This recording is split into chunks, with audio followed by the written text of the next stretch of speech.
spoke earlier in the show about the Qatari state visit. Interestingly, the Beckhams were invited. Can you tell us all about this and what of the speculation that David Beckham will be knighted?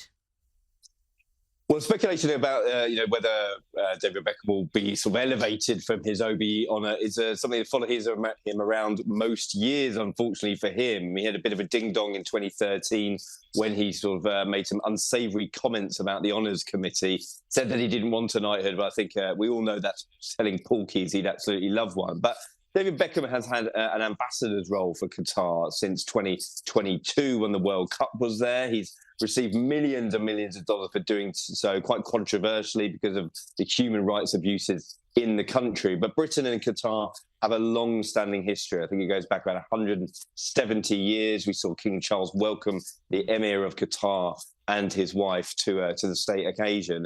And these are very, very important, of course, the soft diplomacy aspect of these state occasions for not only Britain, but for the countries being invited. Huge money at stake, over $15 billion spent in the UK on arms and security and defence by Qatar. So very interesting that Beckham was involved, of course, Victoria Beckham as well, adding a bit of showbiz glamour to the occasion.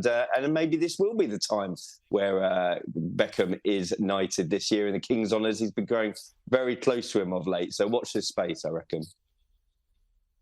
I think it's well worth watching that space as well.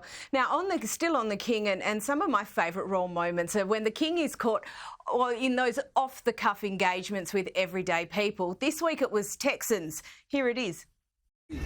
No, thank you so much. Are you all trying to go somewhere else today, are you? You're not getting too wet, I hope. No. Are you all living around here? No, we live in Texas. In Texas. Texas? Yes. I don't believe it. So, are you having an enjoyable time in London?